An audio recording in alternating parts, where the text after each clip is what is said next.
Welcome to week 4, entrepreneurial financing. And so week 4 here, and I got a picture of Seattle there. I used that picture a few times, but anyway, just a nice picture. Real quick, last week, week 3, those of you that are in there are doing real good discussions and on the homework, the ones I've seen. So no problems there. And as always, if you do have any homework issues, get in touch with me. We'll get you work through it. So working into this week, couple of things here. Dun, dun, dun. Okay, so we got chapters 12 and 13 this week. And real quick, one other thing I just want to show you, the marvels of Google anymore. If you're in the other class, you might have seen this too, but I used to work for Domino's Corporation, then went on and did my own franchise for a while. But this is a picture of a store in Seattle that I helped that found a location and we built that there when I was back there. They got the new image up now, but again, this is in uptown Seattle. And this other one is one of the ones. This is in a suburb in Kent, Washington. So that's another one that I found and we built.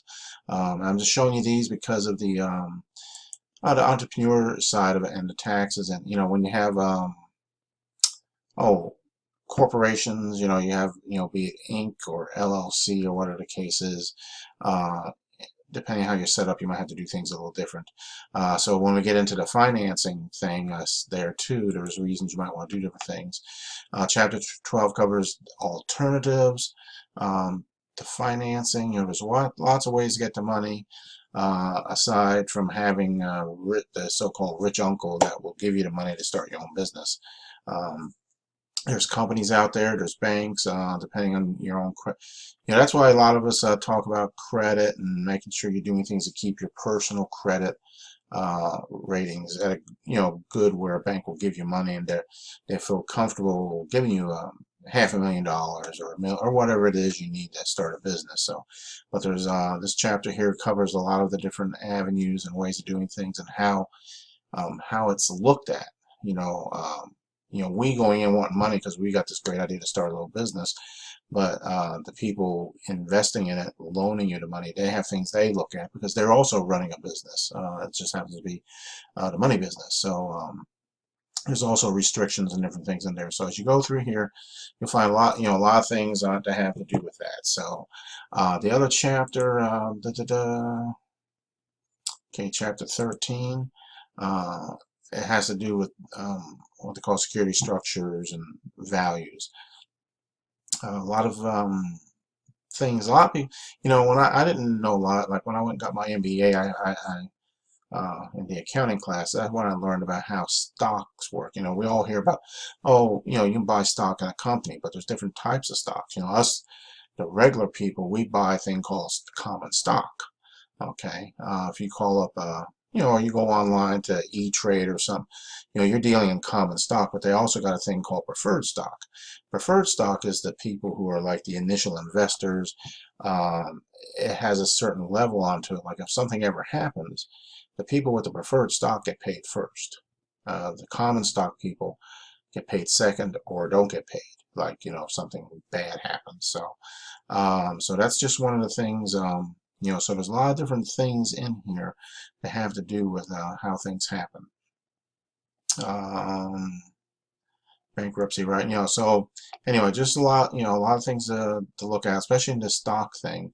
Because things can happen. The government sometimes will do things good or bad depending on where they're what they're looking at. Let me see. I think I had something else. In the financing here. The other thing I wanted to mention, you got the SBA. This back in chapter 12. I just jumped back here. Small Business Administration and other agencies and so forth. Government programs. I just want to throw in a little segue in here about government financing on things. Great intentions sometimes, but some things can go wrong. A lot of you probably remember what they call the housing bubble or the almost depression that happened back, in 2008 time frame.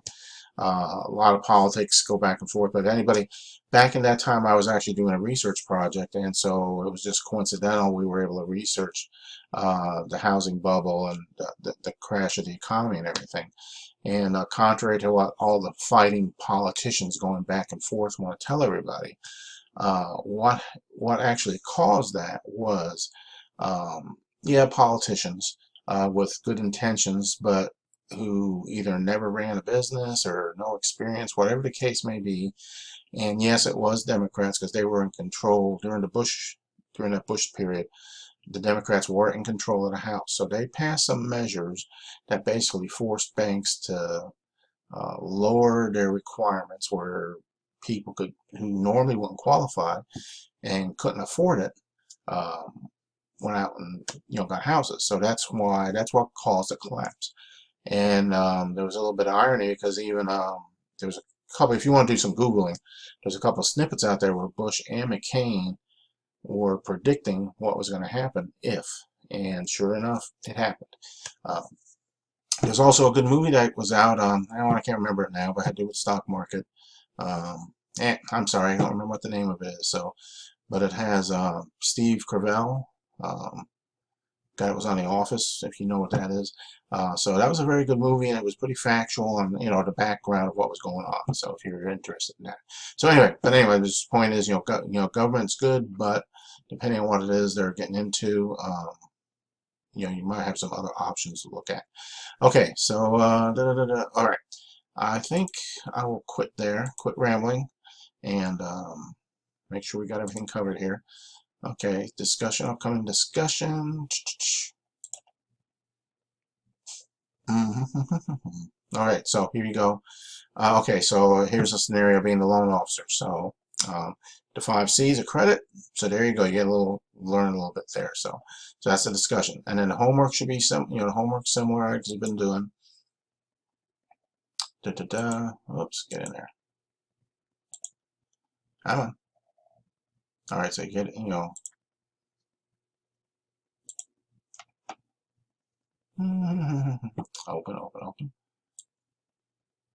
All right, so here too, you got the scenario, you got the different question scenarios there. So, all right, and like I said, so far those of you that have been turning in homeworks, been doing real good on them. So just keep that up. The only other thing we got going, and I don't think you guys got a project, right? No project. So okay, so you're good. Okay, so you're good there. All right, so I will leave you alone on that. The only other thing I will, now of course, I do my weekly test question for you. It's a trick question this week. The trick question is, what is this? So there you go. So with that, I'll let you go. Have a great week. If you need anything, get in touch. Take care, everybody.